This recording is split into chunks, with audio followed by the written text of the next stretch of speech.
Hey, exciting new job. Yes. They're making him do actual work now. Yeah, it's rotten. Bloody hard work as well, to be fair. Oh, no. Don't they know you did the module for White Hack?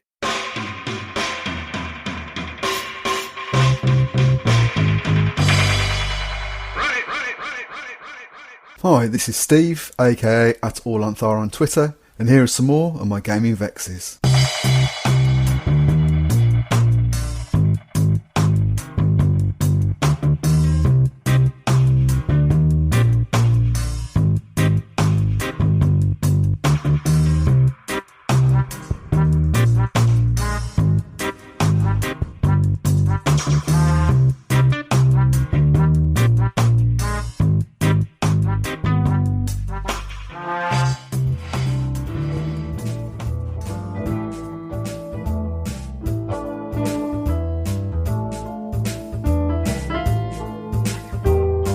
Subcommittee Room XCOM 9895, Wing 5, Interagency Liaison Committee. Secure compartmentalized information, code word access only. 19th July 1967. Location, Temporary Field Office, Washington, D.C. Present, S.A. William Kincaid, current assignment, FBI. D.D. Alexander Rakoczy, current assignment, FBI. Also present, Laura Austin, stenographer, current assignment, redacted. Meeting began 11:21 a.m. Okay, Bill, let's pick up the pace. Redacted. It's on my ass to get this review done ASAP. They're itching to start operation. Redacted. But need our input before they give it the green light. They better hold their horses, Alex. If Camellia has anything to add to their knowledge, then we should damn well listen. Okay, Bill, I get it. Let's just see if we can wrap this up. So, Weissmuller's staking out the girlfriend's apartment. Hetty Mason. Okay, Hetty Mason. Meanwhile, Holly and Cara are over at Slim Charles's place, right? Yeah, Weissmuller calls in. He's shaky and disorientated from seeing that horrible little... Redacted. But Wyatt had just reported for duty, so I sent her right out there. Ordered Weissmuller back to base to get some rest. How was he? Wyatt called in to say when she got there, he's settled enough to drive at least, but still didn't seem quite right. You know how it goes, Alex. Sometimes seeing this stuff, if you're not used to it, it can really spook you. I hardly remember those days. Me neither. Anyway, when Weissmuller comes in, I sent him to the doc to check him out, but he's happy and no need to send him to the... Redacted. Just yet. What's going down at the apartment? Carter and Holly are sitting tight, but Wyatt just goes right in. Combination of an understandably poor handover from Weissmuller and her own take-no-shit attitude. Okay, how'd you get past the super? Wyatt turns out to be quite the black bag artist. Pulls out some pics and walks through the door to the building and the apartment as if they're not there. She thinks straight away, flat, iron, smell of blood, and lots of it is stinking out the hallway. She pulls a piece and carries out a textbook kick and clear. Hetty Mason dead in the main room, Slim Charles laying on the bed, but this is heavy shit. Wyatt pulls in a call to Carter and Weissmuller, and they dead-footed across the town while she carries out the preliminaries. Heavy shit? Sure. Mason's got multiple stab wounds. Head, neck, face, eyes gouged, blood everywhere. Charles is lying on the bed. His body is mummified, skin and muscle shriveled, as brown as hardwood wood. Wyatt gets the chills, but swallows it. She's tough as they come. Redacted. Sure, looked that way, but Wyatt's got no knowledge of that at this point. She gets the camera out and starts taking the scene. Carter and Holly show up, and they start a fingertip crawl of the place. The identical calendar is present, the mirrors have been smashed, and there's a drug paraphernalia around the place as well. There's a phone message for Charles that Hetty must have taken down. It's from Big W, unknown number. There's no sign of any code book. Okay, what about Charles? Signs of drug use? Hard to say because of the condition of the body, but Wyatt took a close look and then things go sideways. Charles' eyes flick open. Shit, he's alive? Impossible.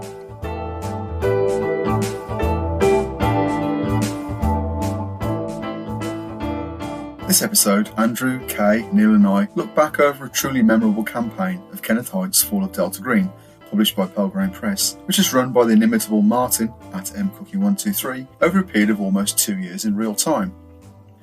The story started with a group of mismatched agents, new to Delta Green, but with a variety of checkered pasts, investigating the proliferation of a new narcotic, adding even more attention to the pressure cooker environment of Alabama in the early 60s. Uncovering the horrible intent behind this conspiracy and getting a sense of the hypergeometric nature of the threat, agents Wyatt, Kay, Carter, Andrew, Holly, Neil, and Weissmuller, me, turned the focus of their investigation to Las Vegas and the Nevada desert. Here they became embroiled in the sleaze that underpinned the glamour of the thriving casino culture.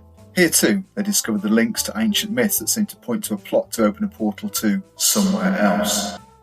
Desperate to thwart whatever insane plans the conspiracy had, the team moved to Vietnam in the early days of American involvement. Finally, the stress of the investigation took its toll, and Weissmuller succumbed to a parasitic plant infection, to be replaced by the dangerously curious Dr. Mark Beaubois. In the company of a unit of US Marines, the team tracked the conspiracy to its heart at a French colonial rubber plantation. During this part of the story, White and Holly met their end, but the remaining agents and the Marine comrades saw the plot destroyed once and for all. Maybe. The game was fantastic fun for all concerned, and not only because of the intricate plotting that Martin delivered week in, week out. To deliver this gaming experience, Martin did a huge, in capital letters, amount of research, and it showed in the depth of immersion we were able to achieve even whilst playing remotely. In addition, Martin created amazing write-ups in the form of after-action debriefs, like the one you just heard, ably performed by Andrew and Neil, and in Letters Home from Kay's other character, the down-to-earth Marine Chip. You'll hear more from him later. Before we get into our discussion, just a word of warning. Being a game based on the Cthulhu mythos, there are lots of references to mental health issues in the context of tabletop RPGs. We also discuss the fates of our characters in the game, one of whom committed an act of fatal self-harm as a result of exposure to mythos entities. With that in mind, on with the discussion. Get ready.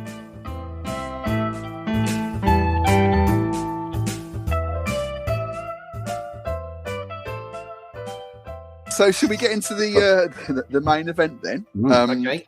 So we're gathered here to talk about, I think we all agree, one of the very best campaigns that we've ever played in.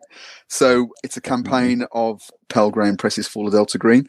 We've got Martin, who was the games master. We've got Kay. We've got Andrew. We've got Neil. And you'll have heard some of the case notes that Martin brilliantly wrote, sort of to outline the start of the campaign, ably performed by Andrew and Neil. I'll let you guess who was playing who. So, Martin, over to you. Before we sort of met up this evening, one of the things, Steve, you posed me as a question was, why Fall of Delta Green? Why that set? Like, Cthulhu has always been my thing, I guess.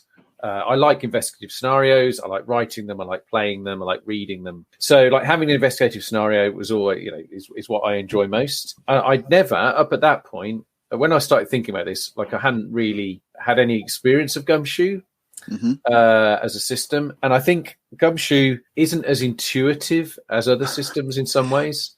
Well, we played the Judge Dredd thing, exactly. Okay, which was sort of Gumshoe, but not really. I thought that was an inspired mashup, Gumshoe and Judge Dredd. I thought it fitted really well.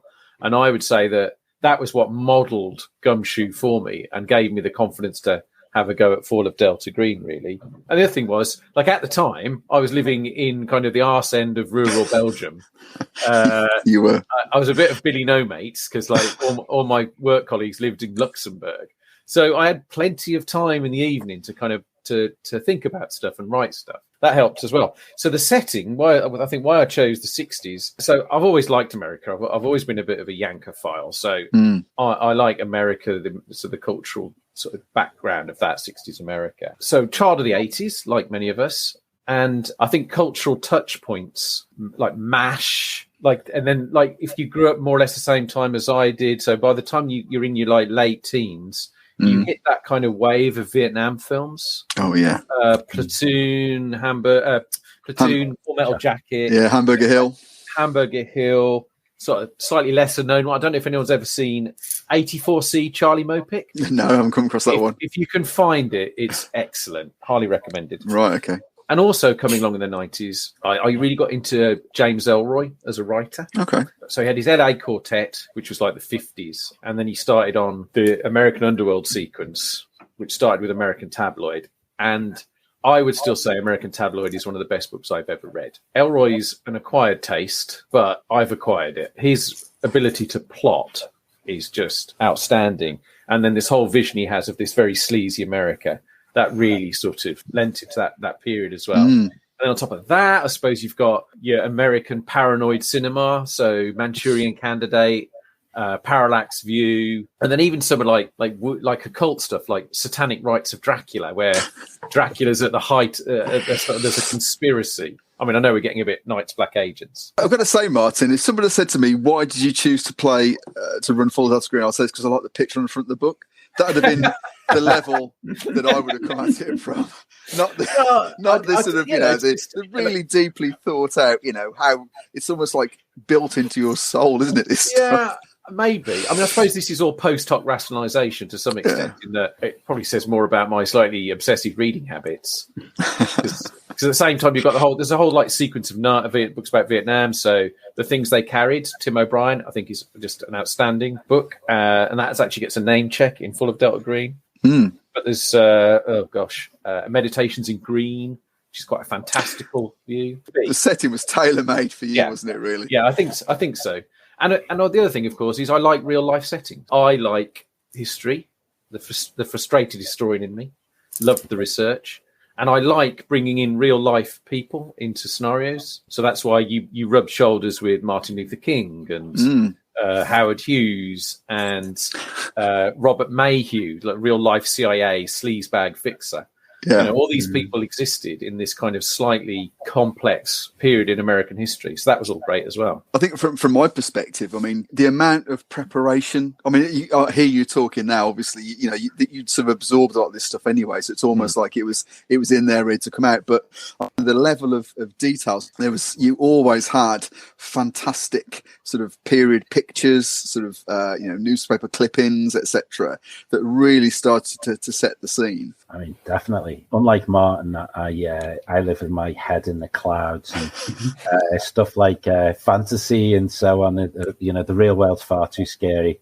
Give me orcs and dragons any day. And so it was great to dig into it, really. And I think particularly the Vietnam section was actually quite educational for me. Stuff I'd just never really thought about or appreciated. And so, I think the teacher in Martin, if you like cut him in half, like pedagogue or something like that, big letters. And that's pedagogue, everybody.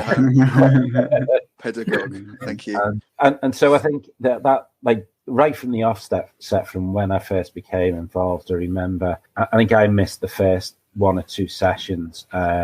And so there was like a backlog of case notes, files on some of the young men who'd been murdered. There was just a load of stuff. And that continued throughout, just a real grounded, you felt like you were, you felt like you were an investigator because you had to really pay attention. Yeah.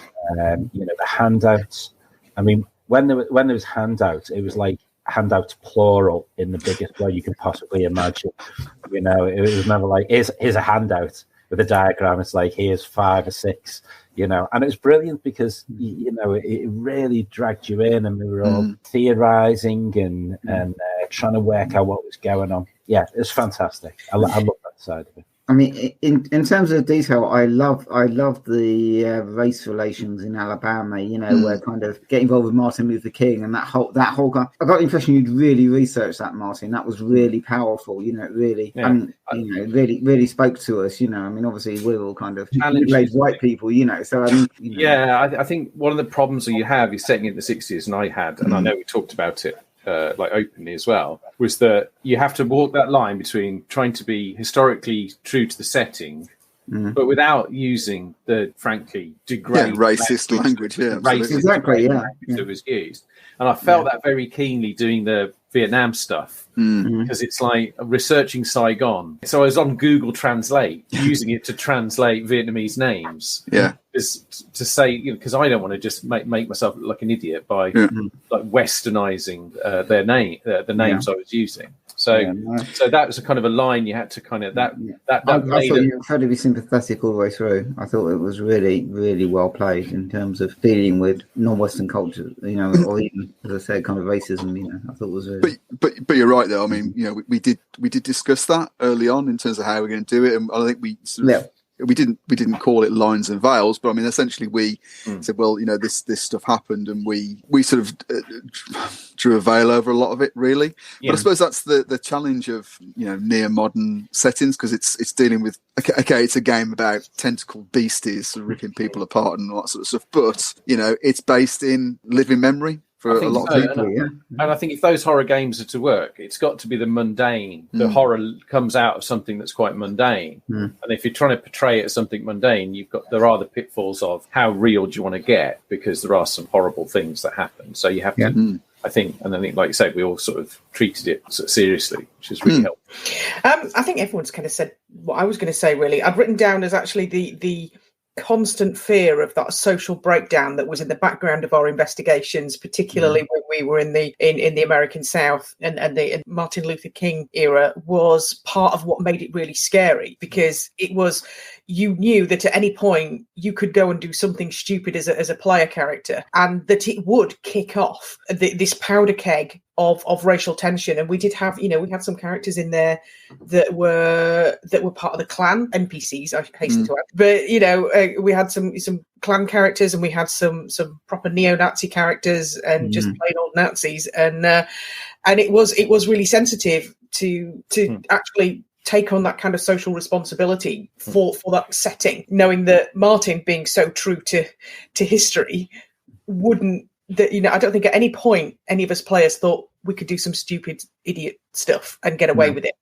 We had to treat it with a lot of respect, and I think the respect with which everybody treated it was absolutely brilliant and made it as impactful as it was. Yeah, it was great. And I think because we were, as you say, we none of us gave into the temptation to sort of whip out a shotgun and start blowing people away. Obviously only when it's entirely appropriate to do until they clearly identify themselves as absolutely because because we were living with, or the characters we were playing with were living within real life structures. So as you said, the Klan were there, and they were really dangerous brutes, and so we had to be quite careful not to get on the to expose ourselves to them, because they would just have curb stomped us, basically. I think as well, a Yankophile, you called it, that really came through. I mean, certainly in the Las Vegas segment. So we had 3 segments. So we had sort of Deep South, Birmingham, Alabama. We had Vegas and Nevada, and that whole sort of desert sequence, which was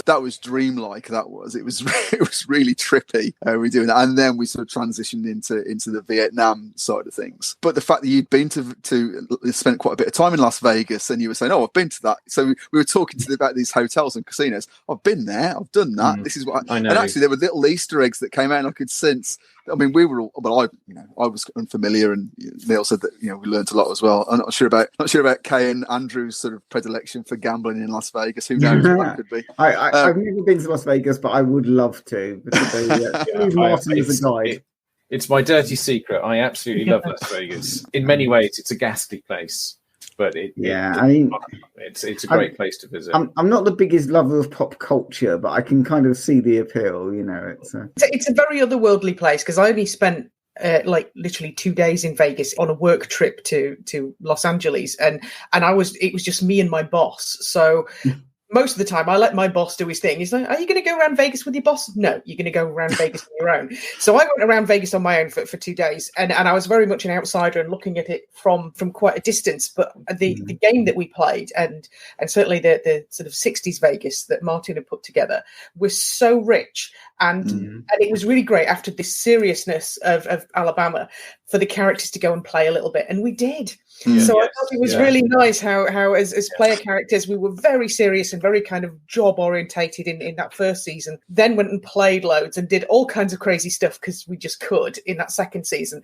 And then in the third season, as we went to Vietnam, the midden was hitting the windmill at that point, and there was all of our stability was in the toilet, and some of us were already on second player characters, which I'm sure we'll get to. So by then, the stakes were very high, but Vegas was such a playground in every possible sense, and I think that's just what made it absolutely fantastic. Yeah, I think that really came through with me as a GM. Your players, your characters, really sort of bought into that. Can I flip it over and ask you guys what were your highlights as player characters? Do you think? For me, it was you talked about the deep seriousness of the first season when we were in Deep South. But actually, we did form an impromptu jazz quartet when we were trying to infiltrate a club, which I think was pretty cool. And then you work out, why have I got 6 points in piano or whatever it is on your character sheet, because you'll never use it again. So that was brilliant. Yeah. But I liked the all the stuff you brought in about Native American legends. in. I thought that was amazing. Oh yeah, in Nevada, yeah. Yeah. And sort of as an observer, because I wasn't directly involved with this, watching Wyatt and Holly when they're sort of infiltrating the upper reaches of a hotel, going after somebody they thought was a vampire. We thought it was vampire, yeah. Which was Howard Hughes, I seem to recall. Yes. And we just tied ourselves in knots. He's a terrifying vampire. I love you. It was an old guy with long fingernails. He wasn't a vampire at all. Yeah. So that was amazing. But I mean, the other one, I mean, there's so many amazing. We were playing it for almost 2 years, but when we were in Vietnam and player characters decided they weren't going to infiltrate the temple with the evil dudes in it, and we just said, no, we're not going in there. But we played it anyway. We played it as though we were a group of Vietnamese police. Yes. And so we quickly just made up some characters off the top of our heads. And we all, as we went into the this temple, I mean, listeners, it didn't end well for this group of this, unfortunately. But we created like family links, and oh, by the way, my character is going to get married next week. We knew they weren't going to get that far, so it just on impromptu. I loved that. That was brilliant. That was fantastic because that literally was me. I had to make that up virtually on the fly. Because you decided there's no way we're going into that cultist compound. Let's get the Vietnamese police to do it. Yeah, it's like, brave Americans. So given that was pretty much made up on the fly with lots of like consensual sort of world building, that was brilliant. Really enjoyed that. Yeah, that was definitely one of my. At the time, it didn't feel like a highlight. It felt a bit seat pants. But it was brilliant. It was great. Yeah. Although my character wasn't directly involved, the Howard Hughes moment was my favourite of the entire thing. I think it was just the way that Holly and Wyatt just got so focused on the fact they were dealing with this vampire. Yeah, because we talked ourselves into it. This was the thing, You talked yourself into terrified of it. Taking on disguises, and we'd snuck upstairs to the penthouse, and by this point, everything in the narrative was saying vampire. Yeah, and there's this recluse. And he doesn't really have anything. He doesn't eat anything. Although Martin, because you were very the ice cream thing was then there because your research was so good. Yeah. But then it was like there's a knock on the door and the hand comes out and it's this time, and we were like and talking of scary, it was just I think we actually ran away. Even though you did, you ran back to the scary. The characters ran away, and it was all in our own minds. And if that isn't Delta Green. That was brilliant. That was my absolute favourite moment of the entire. I mean, I loved all of it, but that for me was an absolute highlight. I think the whole Vegas thing with the gangsters and the casinos. It was just so much fun. When there was that place where we trailed, there was a few of them, and you were going to bump some fella off, and we were like sneaking around outside, and just some great set pieces, really. And the mining thing as well, where we just we went down and then discovered all the fields of weird plants, and we basically just bombed the hell out of it. Yeah. Grabbed as much TNT as was available and sent it down the lift and just blew everything up. So that's one thing I wrote down as one of my highlights. It was when you cornered the scientists who were making that supposed combat drug. Yeah, and they were quite open about it, and they said, well, we're testing it on the black population of Alabama because black soldiers are going to be the majority of the draft in Vietnam. So we've got to know it worked. And Holly just didn't even let them finish. Started smashing their faces in. Laughing that, yeah. And I really, because that was like the scientists going, well, we're only obeying orders. Yeah. And Holly started going, I'm not having that. And then not only did you smash their faces in, you then blew them up and buried them. So dynamite galore. Yeah, I think that was a fairly sort of a full stop on their little plotting. I thought that was great.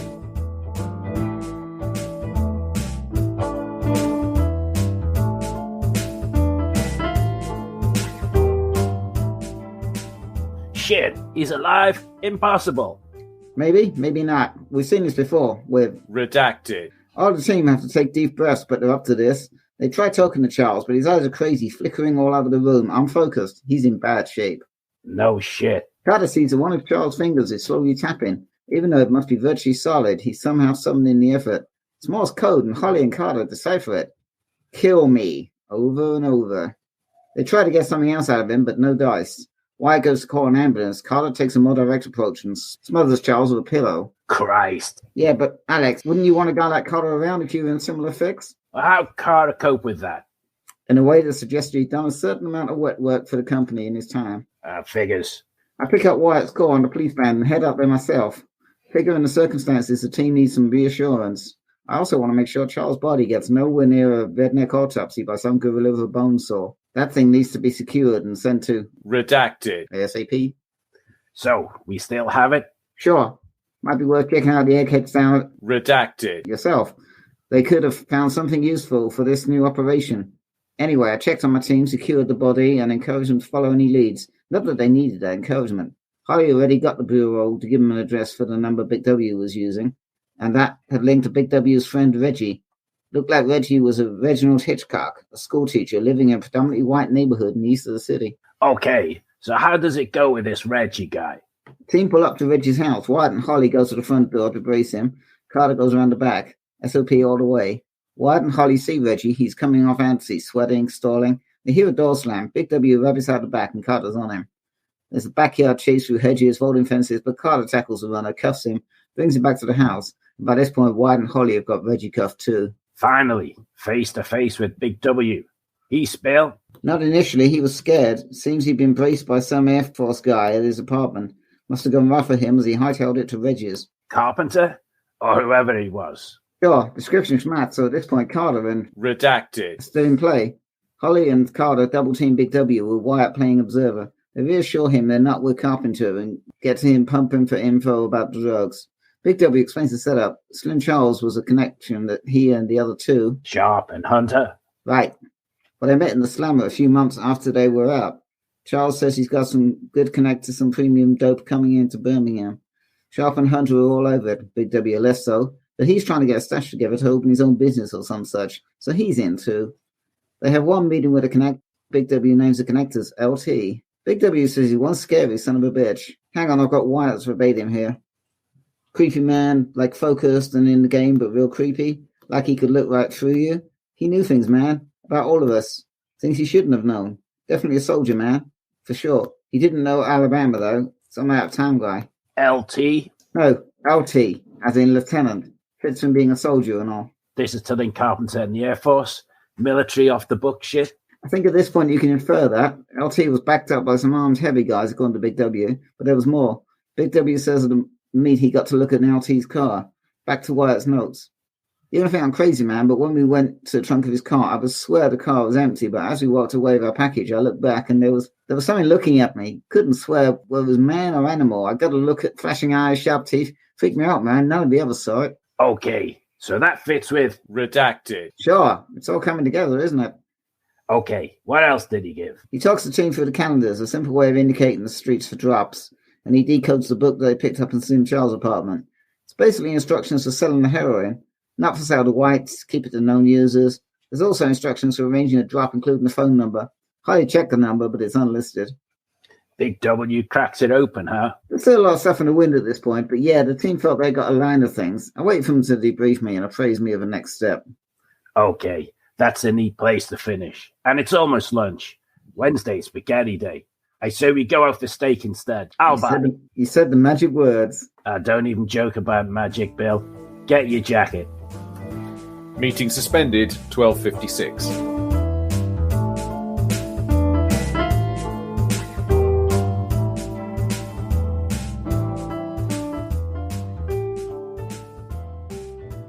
I mean, related to that, I think just a bit of kind of games I love anyway, the dungeon-y bits.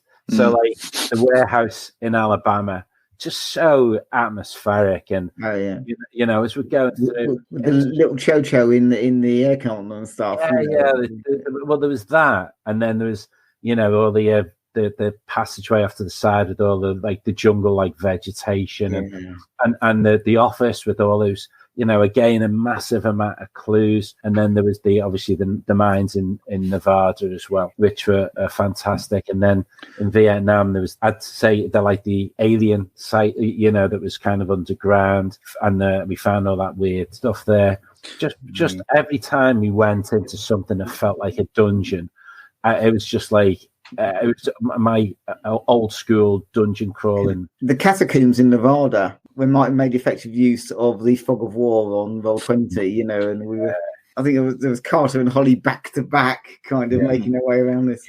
Oh yes, that was my deliberate attempt to make sand dwellers scary again. Yeah, one of the most maligned Cthulhu monsters, sand dwellers, always pathetic. So I thought, come on, let's make sand dwellers like bad. Yes, it worked. Yeah, it was genuinely so I quite like that. Yeah. I mean, you talked obviously about your interest in the whole period from a history perspective, and so much of it seemed pre-planned. So I just wondered to what extent you had an arc in mind, and how much of it was emergent. I mean, I think in any long-term game there will be an element of the GM riffs off the players and vice versa. So I suppose the most honest answer is yes and no, in that. So the whole thing started because I bought the Full of Delta Green book, and the idea was I was going to set up a team to then play through the Borellus connection, which was going to be published initially was going to be published quite soon after, but there's been delays and stuff, and so that still isn't out. I thought that's fine. I'll have a couple of scenarios, build up a team, and then we'll do this published campaign. But when I got the Full of Delta Green book, the scenario in that was about it was about a team that was already established. So I don't want that. So I'm going to write my own introductory scenario where people get drawn into Delta Green. So I thought, well, I'll write Alabama's always that sort of era has always kind of interested me. So I thought I'll write one in Alabama. Then we'll just jump straight to the scenario in the Full of Delta Green core rule book, and then that'll be that. But because like the Borellus Connection publication was delayed, I kind of had to make it up. So I knew I wanted to end in Vietnam, and I knew I wanted to start in Alabama. And then I thought, well, I really like Las Vegas. 60s Las Vegas is just like right for doing something with. So I thought we'll do that. So there was a kind of arc, and I had I always wanted the same big bad. So I wanted the great god Gatanothoa, and I fancied the idea of there being a conflict between him and the Mygo. So you could bring that in. But other than that, it was like, wasn't much. There wasn't like a complicated story arc. The season themselves were quite tightly scripted in terms of flow charts and stuff, murder boards, whatever you want to call them. But the overall arc, that was less solid in my mind. It grew more solid as we went along, I think. Like some things, because you guys, you went and did your own thing. So you dodged, I thought I've written it down somewhere. An entire folder's worth of plot points. I wrote down how in every season there was at least 2 branches where you took like a road I wasn't necessarily thinking you would. I think in Vegas you just didn't go into the final temple. You just went, I'm not going in there. And so it's like, oh right, okay. That's because we just fought our way past the sand dwellers and we're absolutely terrified. We're just getting the hell out. So that was a kind of yeah. And the other big one was in the final episode. Basically, I'd done all the lead up to get you to the cave. And you got right to the edge of the cave, and you're going to go in the cave, and then you just thought, do you know what? Let's not go in this cave. And that. Yeah, too damn scary. The thing was, I thought when I was writing it, I thought, well, they're not going to go in the cave, are they? That's mad, because like they've been warned off it, so surely they won't go. And then at the end of the penultimate session, you all agreed, let's go down the cave. So that 2 weeks was fairly hectic for me, because I had to create this whole sort of cave complex, which I did, and thought, well, this will work, and this will work, and this will work. And then you bloody sods, you didn't go down the cave. You shouldn't have had such a terrifying kind of gate guardian. Then we would have I just misjudged it really. Anyway, but it was great fun because we had a passing vine probably gone in, but kind of like vines that formed into a face of. Yeah. I think that was like in my mind. It was like we're gonna go somewhere, and we'll be able to undo this connection in some way in this cave system. But when we got there, and then it wasn't the lieutenant, was it? It was the other fella, Colonel. Yeah. And he was kind of saying, it doesn't matter. Well, or was he trying to invite us inside? I'm trying to. Yeah, he wanted you to go in the cave, and so that's. Yeah, and that's when I started thinking, all done. Yeah, exactly. When you get invited into a cave by a kind of terrifying plant kernel face, you're like, actually, this probably isn't a good idea. Because you made the choice about like plan A or plan B sort of thing. You made that choice when you dealt with the MyGo and said, well, no, we don't want your deal. We're going to do it ourselves. We don't want to live in tubes the rest of our returns. You don't want to live in tubes. I mean, honestly, you've got no sense of adventure for eternity. Yeah. That's a kind of downside, though, isn't it? Of having that balance of fear and how far you can push your players before they get really risk averse. Because I think that the whole sort of cycle that we had was that we'd get all of this sort of vast amounts of info and sort of sleuthing. And then things would slowly get more and more paranoid, and the paranoia would just build and build until there was a moment of extreme violence and high jeopardy.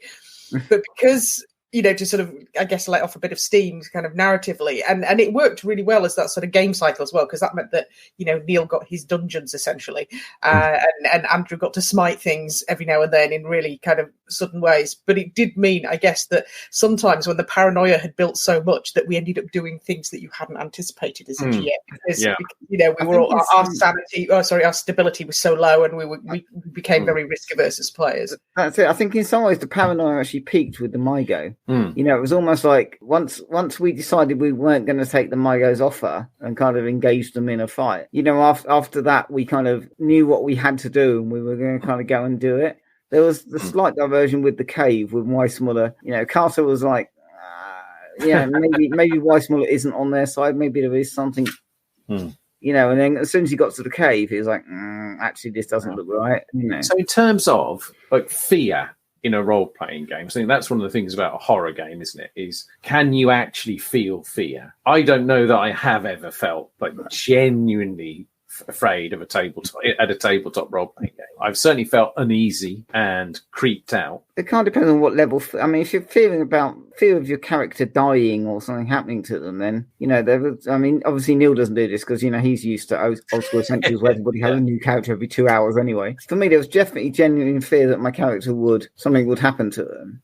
It turned out I was the only one of the original team to survive, which is a combination of luck and God knows what else. But as you say, with the Sand Devils, making our way around the labyrinth, in the dark with these Sand Devils coming out the walls was pretty genuinely. I think there was a lot of there were moments where there was a real sense of tension, and and I would never say as a player I was in fear of my character dying, because that generally doesn't bother me.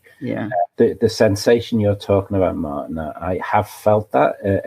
I remember the first time I played Call of Cthulhu, and this is probably like 1983 or something like that, and played that haunted house scenario in the Corbett house, and I can so clearly remember that sensation of the unknown, and it isn't fear. It's not, because you're in a safe space. You're sitting with your friends somewhere safe, so you don't feel fear in that sense, but you do get unnerved, and there's like a chill in your spine, and your legs can feel a bit like jelly and whatever, and it's almost like you don't want to, as it, like the game demands you continue and explore and put your characters beyond, but your instincts are no, but you also have this like perverse curiosity that you want to find out. And I think when you kind of get that mixture just right, it really is a fantastic thing about games. And I think there were a few times when we had that in this game. I think the one that stands out to me was so we were talking about the in Nevada, in the mines and so on. And we got right to the back and we found Carpenter, chains, and he kind of like he completely seen too much. He just like flipped and whatever. And there was that weird pool, but there was a room beyond, and we were kind of like, we so wanted to go there, but we so didn't, and it was kind of like tension, and you're like, we're all kind of like, are we going to do it? Are we? And the way you'd set it up was brilliant. It was just like, because he was saying things to us like, you mustn't go that way, and if you go that way, but like we're thinking, but it was gamers. You're thinking there might be something there. We got to, and there were a few moments like that where it was just that really nailed it, I would say. one of the things I noticed was, I mean, I've played with you guys in quite a lot of different games, and I say that there's generally quite a lot of levity between the players. You know, people make jokes and comments and stuff, and I say that there was definitely, I mean, there was some of that in Nevada, particularly in Las Vegas, but I'd say, you know, certainly for Alabama and particularly Vietnam, I noticed that the level of levity just dropped. People were taking it much more seriously. You know, there didn't seem an opportunity to make that facetious comment. Yeah, there was the one that I think really stood out to me was when we first went into the jungle, because there was such anticipation for going into the jungle, you know, for like literally about 8 sessions, I'd written down, we're going to the jungle this session. and we didn't, because there was... Are you trying to say my pacing was off, Kay? Not even. It's just there's so much to unpick. And I think, you know, by this point, I'd already made... We knew we were going to go to the jungle. We knew we were going to have to make some secondary kind of grunt characters. And I had already made Chip. Chip came together so quickly for me, like literally in about 20 minutes. I knew exactly who he was, and I really wanted to play him. So there was that kind of getting to the jungle. And then we finally got to the jungle after this huge build-up. And you put in that some audio, and you had that animalistic baying of the... Yeah. Was it the Champa? Is that who it was? The Chocho. No, it's the Chocho. That was it. Bestial Chocho. The bestial Chocho. Yeah. That's the sound of a howler monkey. Yeah. And that's probably why that went straight to my hindbrain, because I absolutely hate monkeys. I do. I find them to be horrible parodies of humanity. They're right in the uncanny valley for me. So any kind of monkey noises are just horrible. But I think it's partly because you built it up, and I'd been building it up in my mind that I couldn't wait to get this new character out into the jungle. And I just thought, son of a bitch, I've been waiting to play him for 6 weeks, and he's going to die in the first 20 minutes. In the very first jungle encounter, it's going to be him. But you use that audio to such great effect. And I think that, you know, considering that your storytelling style is very visual with sort of maps and handouts, to have that audio element and to bring it in so rarely. You know, it was only used maybe sort of 2 or 3 times, I think, throughout the whole of these campaigns, that when you did use it, it had a massive impact. And that was a lot of fun messing around, because I mean, it was my first real experience of using Foundry GM. It was a lot of fun trying to work my way around Foundry. It's got a lot of features that are really good at getting an atmosphere going. And so that was very good. Can I chuck in? Yeah, please, chuck in whatever you like. With Kay talking about, you know, the creation of Chip, the kind of the concept, and I'm thinking about my Marine, who so he was created way back when we were in Nevada, and we had some goons that we needed to have a picture, and I used some of my, was it network or contact? Networking, and I created this guy who is, so my character at the time, Dwight Holly, had been in Korea, and you know, he was a kind of a experienced soldier, and he had this contact, and it was Marvin Lee Mad Dog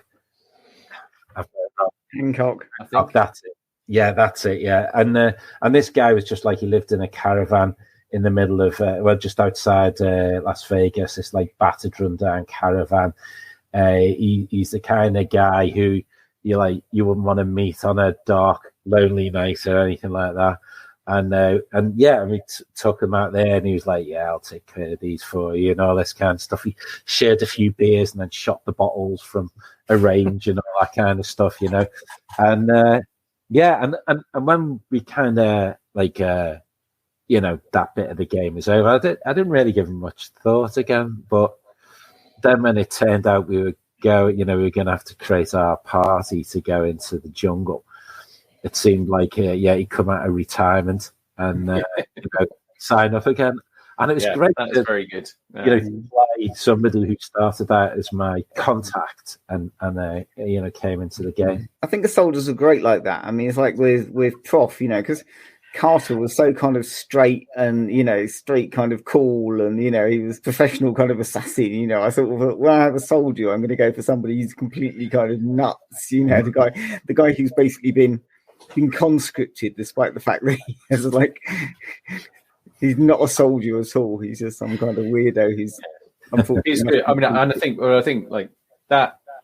I suppose one of the things that was an unintended consequence of the soldiers being created quite quickly as a kind of secondary character was, I suppose, if you're going to be meta about it, they were like more expendable. They were like soldiers. They were, they were put into a position where they didn't really understand what was going on, and just had to sort of like figure it out themselves and try and stay together.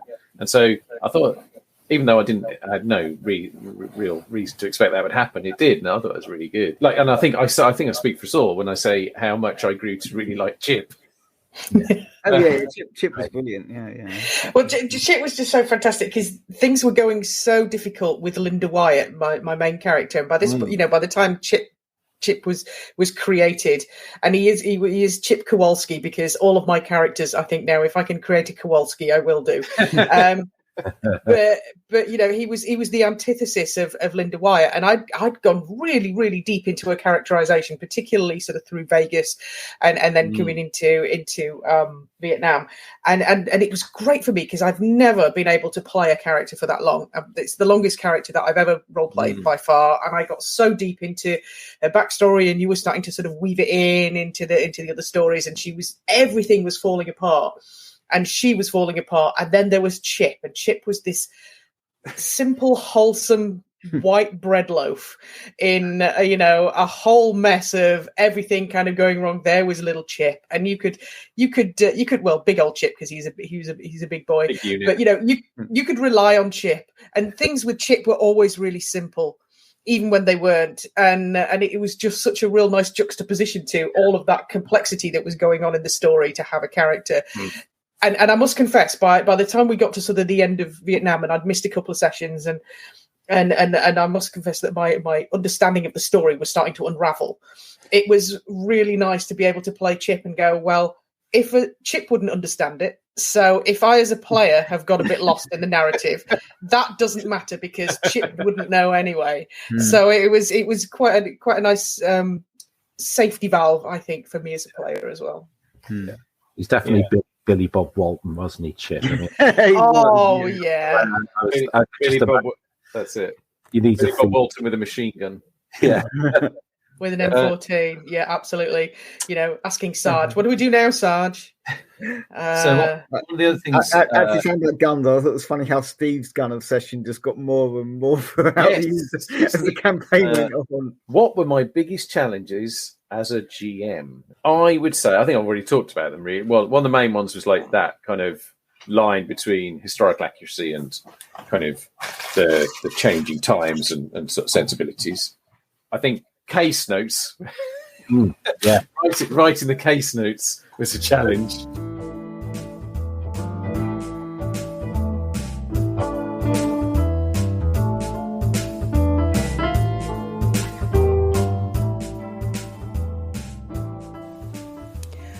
Hi, Mom. Hi, Pop. These letters are going to seem mighty strange to you, I know. They're getting to be like those weird tales books Unky Howie used to read before he had to go upstate. But I'm only writing the truth of what I seen, Mom. You didn't raise Chip to be no liar. So I'm sitting on a porch outside of this half-brick, half-wood plantation owner's house. There's a lamp to write by, and there's bugs hitting it at top speed, flashing themselves or dropping to the ground. They ain't like any bugs I seen, though, Pop. Too many legs, I reckon, even for bugs. Last time I wrote, I said that one of our civilians, Dead-Eyed Carter, he got talking to a mirror. Well, that carried on for a while. He seemed to be listening to replies and answering back like I was only hearing one side of a phone call. There's a lot of things said that I couldn't follow, but I'm pretty sure that whoever Carter thought was in the mirror was an old buddy of his or something. Like I say, weird tales. Well, whoever Carter thought he was talking to was encouraging him to find a cave and then come through, and if he did that, then he would see the world differently and live forever and whatnot. Sounded an awful lot like that man in the mask was jawing on about until the crab parrot showed up and started frying everything. Carter stood there a while, so the Sarge had us recce the place and secure a perimeter. The master bedroom was all smashed up, looked like something had come out of the jungle and came in through the glass window. Nothing looked to be missing, although there was a piece of cloth caught on the glass. It was real soft and reminded me of when I was little and used to have that toy bear that Grandma Joanna brought me all the way from Poland. Next was an office, and Sarge got real interested in that. Found some journal from the director of the plantation, Boucher, who it seems pretty much flattened the village of some nasty natives, but they didn't go far. Like there wasn't something sacred to them near that plantation. He also mentioned this plant scientist guy, Chastain, who was wandering off into the jungle. Frenchie got real excited about this, and so did Sarge. I reckon Sarge is red hot to avenge his buddy that he got himself blown up by the crab parrots. We also found a woman who had gotten herself hidden in a wardrobe. She seemed real shaken and hadn't eaten for what must have been ages, 'cause she ate our MREs like they were fried chicken or steak. She told us the plantation was attacked by some giant animal, and a lot of the native workers ran into the forest, and the guards tried to fight whatever it was, but lost. That explains all the bullet casings everywhere, I guess. Lafleur, that was the woman's name, real pretty, was some sort of scientist and told us about how Chastain was getting more and more interested in the weird plants and trees that seemed to grow around the plantation.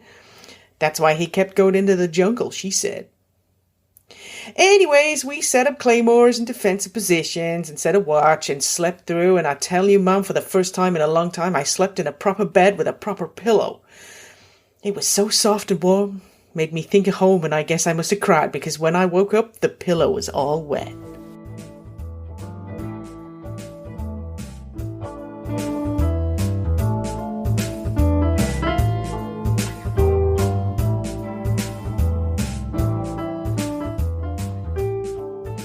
Can I ask you what your did you have a system or a method? Because it's quite a complex undertaking to have those case notes and to make sure that they are like valuable in that they push us in different directions. I mean, basically, I just try and take notes down as we play. The conceit was it was somebody, it was reviewing what you were doing 4 years after it had happened. That made it quite easy to kind of weave it together in a way. It was easier than trying to do it contemporaneously, as it were. So every case notes were just like in the present tense. It was actually quite easy to do it in the past tense. Obviously, in the early case notes, I hid everything that was sinister by saying redact. And as we got as the case notes started to kind of get more complicated and you'd done more of the adventure work, it just became much easier to do it in a past tense.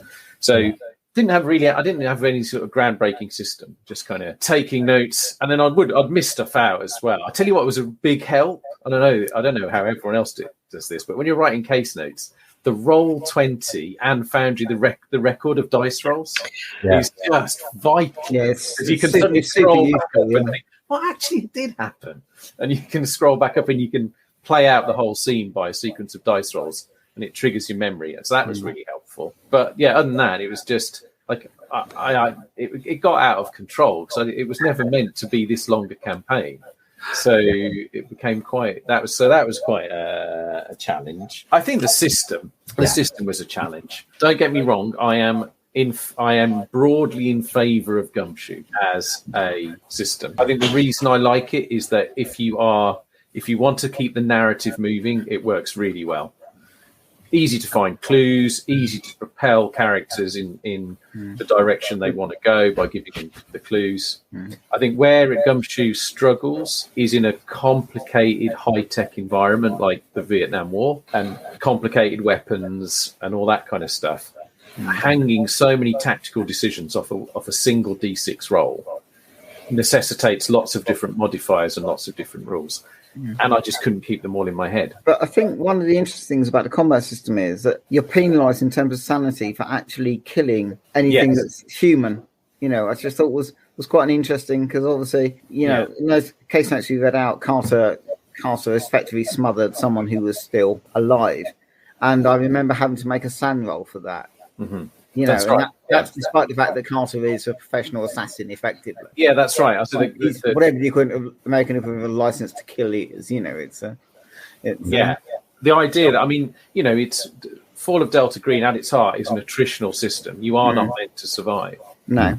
At least not No. all your stability intact. I do love the clue system. I do love the fact that clues are thrown at you. You know, you don't have to worry about the whole failing forward thing. You know, you don't have to worry about the fact I failed the library use roll, so so somehow the GM's got to give me this clue, but with a penalty. You know, I love the fact that you just get 20 clues, of which 18 might be relevant.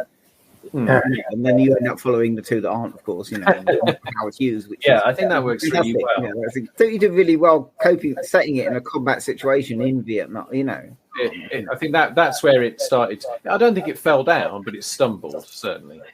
How much fancy footwork did you have to do behind the scenes then with as a GM for that combat when things were getting really quite busy towards the end there in Vietnam? I mean, essentially, I tried to put as much information as I could up on Foundry, and so you could look at it and say, "Oh, actually, I'll try and do suppressing fire," and that way you could read the rule, and I didn't have to. That was a big help. I mean, in the end, the story, for me, in this kind of campaign, the story is the thing.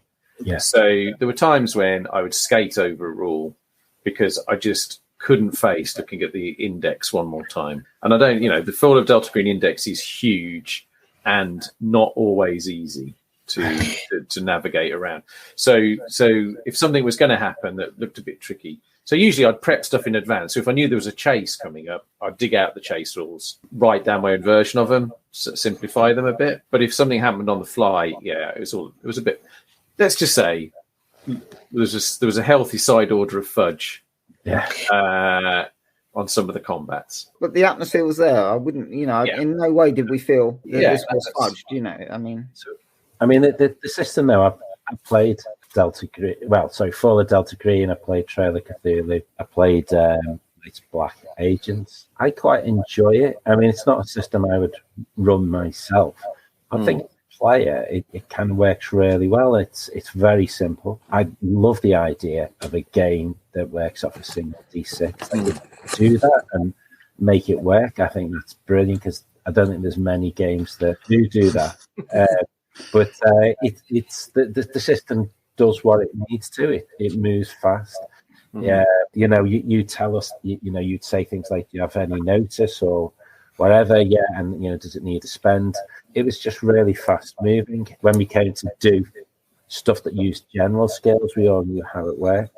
And I think it's probably worth saying, I'm sure, I don't know if you mentioned it, with the Foundry system for it, it looks really good. It made it very easy to work with. So I'd happily Gumshoe anytime. Yeah, well, I mean, that's a guy, Neil DeCarteret. I hope I'm pronouncing that right. I might not be.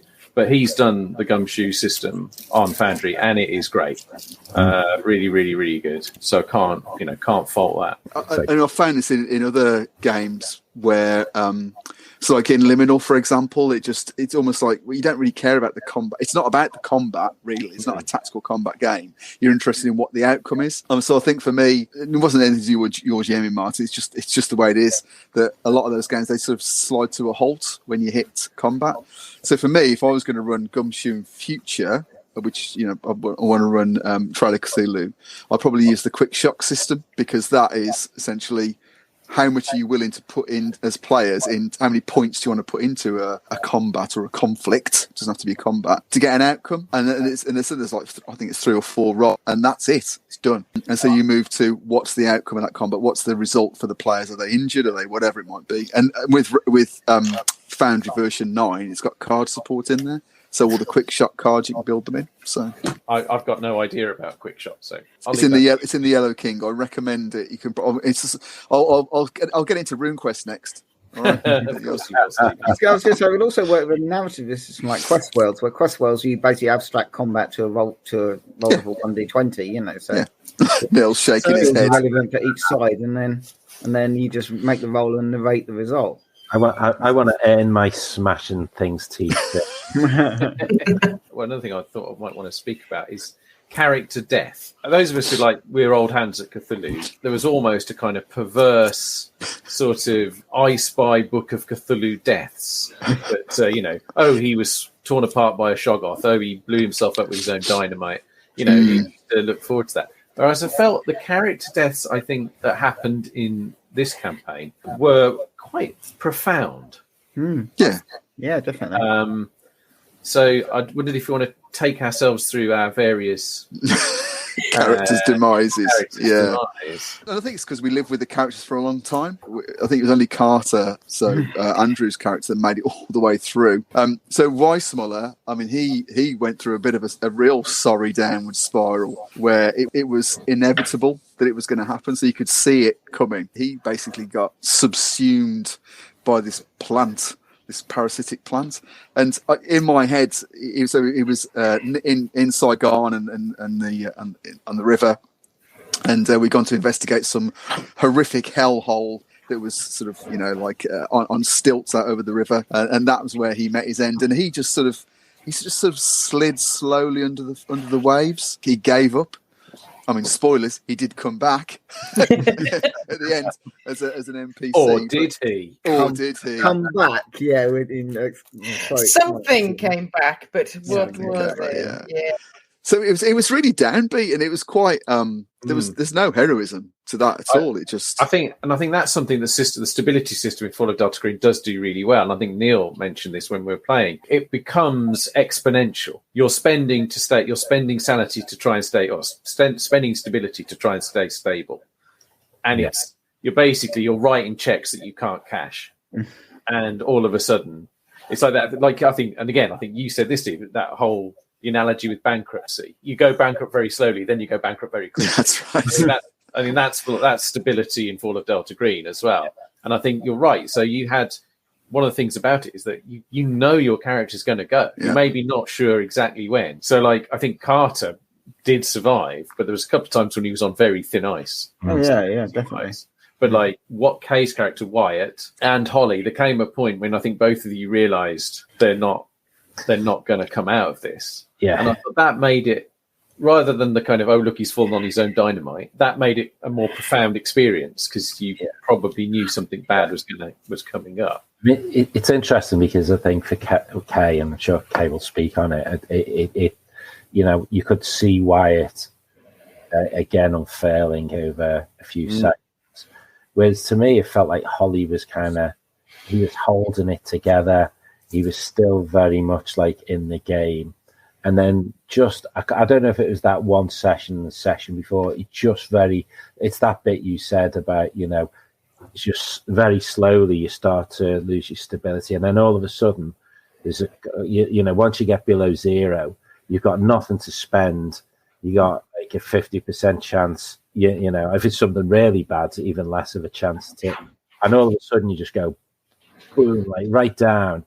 And then that's it. And you do bad rolls, then game over, man. Yeah. And obviously, like you touched upon Kay, Wyatt, and I think, and Kay mentioned like earlier about how the investment you had in Wyatt, and I think you could see the way you played Wyatt, that certainly in Saigon, she'd started to get more reckless. Yeah, and making those kind of bad life choices, because it did start off with excessive drinking and smoking and being even more surly than usual, and then it went into some poor life choices. And then by the time her stability had gone right down, I had that wonderful little chart that I've been trying to find. I can't find my roll table anymore because I thought, well, she is unstable. The whole point of stability is that when it goes, you have to be unpredictable. So I had a little roll table of 1 to 6 where there would be a different kind of attitude. And it was all things like, game over man was one of the attitudes where she'd just be kind of catatonic. And I tried to make it like the stages of grief, in that there would be sort of anger, bargaining, acceptance, and all that kind of stuff. So the idea is that you wouldn't know if she'd react angrily, or whether she'd make some poor life choices, or whether she'd just clam up, or whether she'd just go in guns blazing. You wouldn't know. And so I literally did roll a d6 to see what her reaction would be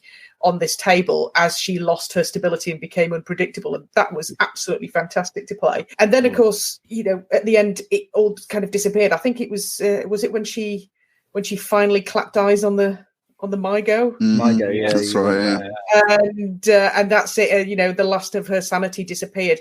And I knew that she was going to die this session, but I didn't know what to do with it, because in previous games when characters have died, it's been like a heroic last stand or something. It hasn't just been something as banal as seeing another weird thing after seeing a whole load of weird things. So at this point, and I'd gone through all kinds of things about what she would do, but I wanted to get back with something with her backstory. So her backstory was that she'd lost her husband. She was a widow, and some years ago, and that she would, having gone completely crazy, just kind of perceive him somewhere off in the mist, that he's calling to her to join him, and so she took her own life. But that was quite a snap decision for her to just sort of take out the gun and just take her own life there and there. And afterwards, I spent the whole night going, I've done a horrible social faux pas. This is really uncomfortable. I've probably triggered like half of the team. They're all going to think that I'm really overly dramatic, but it was just like, it was one of those things where I'd role played her as being so unpredictable for so long that I couldn't even work out what she would do. Yeah, I think we'd shared that decline though. Yes, it was a shock, and certainly me as GM, I was like, ooh. Yeah, because your face on the camera, your face on the camera, and and I was like, "Wow, is this like the worst thing I've ever done as a player?" And I'm still not 100% sure that was a good goal. But it was just one of those things where you just don't know how you're going to react until you're actually there, and you can plan all you like, but you just and it wasn't like super emotional for me. It wasn't like oh well, screw you guys, she's just going to kill herself there and then. It was no, actually, I wanted it to be sort of bittersweet and a little bit shocking because I wanted her to go in a way that was memorable, but I'm not sure I quite got it right as a player. Yeah, it's shocking because it always is when those sort of things happen, but it wasn't. It was shocking because it had happened, not because we hadn't seen it coming, but it emerged out of what happened in play. And I think, with Holly, the way he went out. So, if you want to say what Holly did, Neil. Yeah. So it was actually the same point that Wyatt. It was just an overload of stability loss, and I think some sanity as well. And so he again, knowing he was going to go, because Martin said to us, to me and Kay, have a think about how your characters are going to go. So I was thinking, Holly he was a soldier, he was in Korea. He's probably, crawling around trenches or whatever, or some really unpleasant stuff. And so he just had a major flashback, and he saw this guy go, something that needs to be taken down. And he's saying the dynamite thing, but I think it was a grenade. I don't know. Maybe there's a whole bunch of grenades, I think, wasn't it? Oh yeah, it was the grenade launcher. Yeah, you kept firing as you ran towards it, basically. Yeah, just kind of ran right up to it and rammed it into the thing and blew it up. And and it's great because it didn't even need to, there was no you need to roll to see if you can hit it. It was just like it just fitted.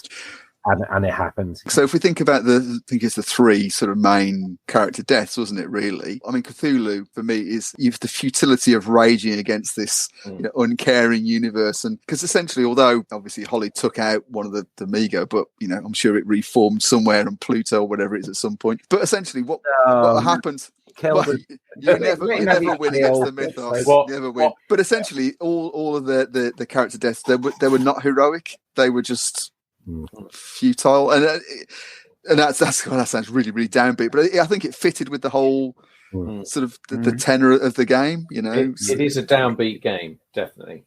But great. Fantastic stuff. So it's kind of weird because obviously Carter was the only one that survived. Now Carter was designed to be quite cold and emotionless. He was. Yeah. He was literally a CIA kind of assassin, but for some reason the dice seemed to support that. He did lose stability, but every time he had to make a vital roll, he would just roll a 6. That's right. Something like the dice supported the character. It was had he rolled a 1 or something, he'd have gone equally batshit crazy as any of the other characters. But he never did. He just somehow always the dice supported him. It was a really bizarre kind of, should we talk about something more light-hearted to finish? The bit that just really got me laughing, and it is the Howard Hughes bit. Yeah, the Howard Hughes bit. I mean, I'd laid the foundations for that particular red herring long and hard, and for me that was one of the payoffs where you actually, I'm not saying it was a railroad, but you went along the tracks like a dream. And so that there was a lot of kind of I thought that was my sort of most light-hearted moment. Great. That was great. But it wasn't just funny; it was super entertaining as well. It was a really, really great bit of the game, and very cinematic. I think that's what I liked about the Vegas section. I think there was a lot of visuals in there. Yeah, Yeah, the Vegas section was very cinematic, definitely. I think we could all picture ourselves doing what we were doing, in Vegas, definitely. I think that's what I was going to say. The kind of dressing up stuff that when Carter and Wyatt were trying to find out about that mob boss who was running the casino, and we auditioned, didn't we? We did that. We did the audition, and so I was on vocals and you were on piano, and the dice rolls were just superb. We nailed that audition, and it was just so perfect to think that we ridiculously weird, brutal, murderous, slightly weird and broken FBI, CIA types. It was a real sliding doors moment. You could have got a recording contract, and never gone to Vietnam. Yeah. Oh, if only we left Delta Green following our #1 album. Fantastic. Yeah. I mean, for me, well, the comedy point was the Keystone Cops in the temple when we were all sort of setting each other up, saying, because I think Neil, your character was my character's uncle, and then I think Andrew was going to be my brother-in-law. So we set this whole backstory up, and it was going to all end in tragedy, but we just did it on the fly, and that was we were laughing all the way through that one. All right, for me, it's certainly one of the high points of gaming, of my sort of gaming career, if you like, and it's been very rich, and so I really enjoyed that. I think it'd be difficult to top that, certainly from a Delta Green side of things. Thanks to Martin for ably GMing and putting all the work into it, and also to you guys for being fellow travellers on the journey to an untimely, unpleasant end. Yeah. So 3 cheers for Martin. Hip, hip. Hooray! There you go. And I'd say thanks to you guys as well. I mean, fantastic players. Thanks to Adrian and Agent Pumpkin, Adrian Kelly and Agent Pumpkin on Twitter, who started and sadly couldn't carry on. But if they hadn't have volunteered to start off, it wouldn't have started. So you owe them a debt as well. They were in the pilot. An episode. Yeah, they were in the pilot. The pilot episode, Good way of seeing it. Yeah. Then we decided we couldn't afford them, so that's right. They launched it and then went on to got me. So that's a thank you. But it's great. It was great fun, and although at times I just it made me tear my hair out. The payoff has been really good. I think fantastic. I can put it to bed and say that was like you've done that now. A good thing was done, and like people got a lot of pleasure out of it. So that's great. That's why we do it. Thanks very much, everybody. No. Thank you, Steve. Thanks very much for indulging me. That's really lovely. No, it's my pleasure. It's good to remember such fantastic gaming opportunities and experiences. It's weird that we won't meet up again as a Fall of Delta Green team, but there we are. I know. I'll see you in whatever games I see you in next.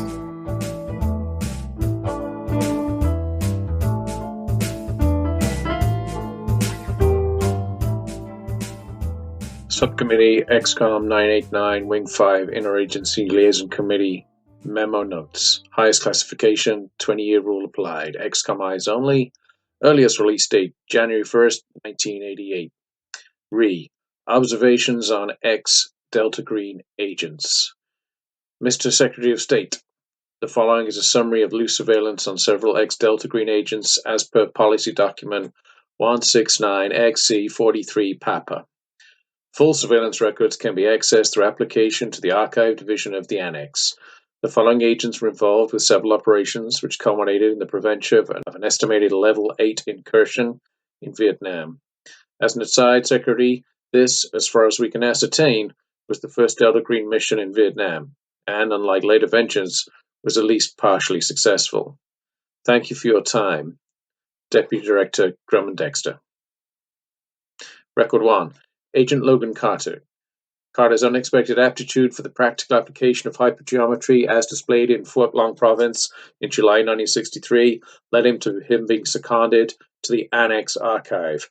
After much successful research, Carter was deployed as hypergeometry consultant in Operations Medal, Tokyo 1964, Night Watchman, Chicago 1966, and Cosmos, Space 1966. Carter disappeared, literally, during Operation Sasquatch, Oregon 1967.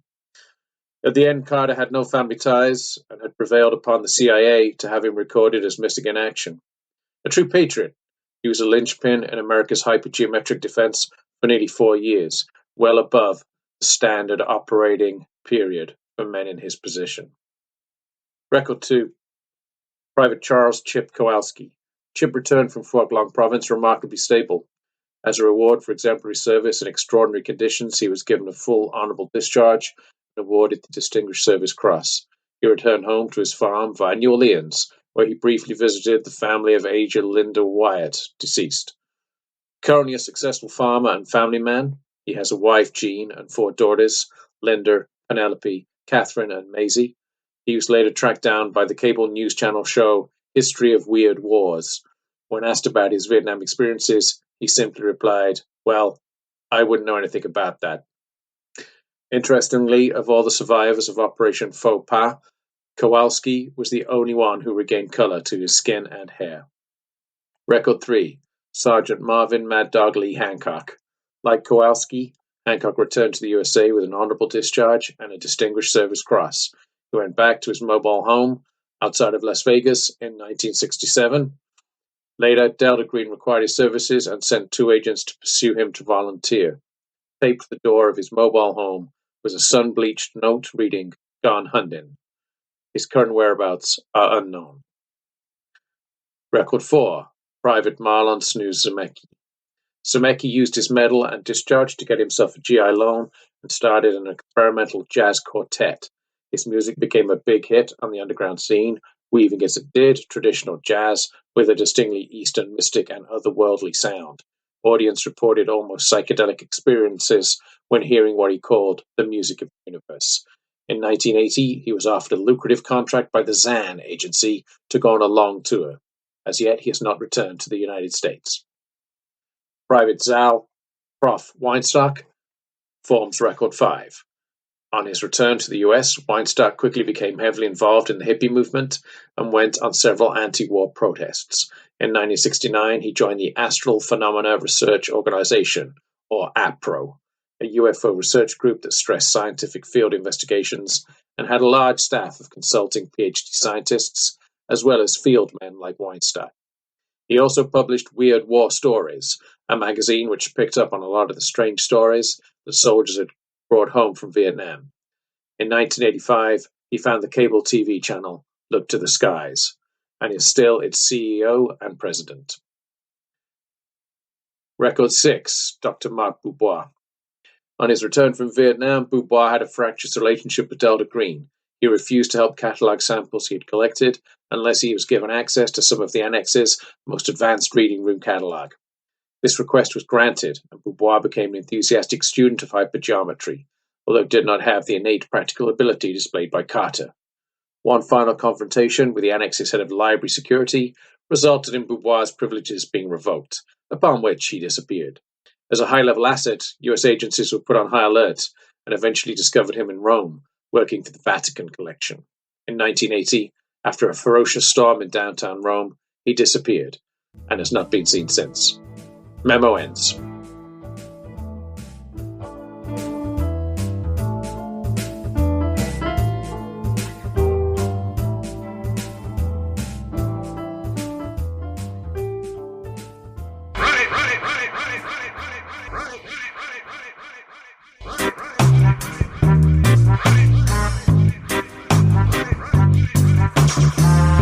Thanks for listening to another exploration of my gaming vexes.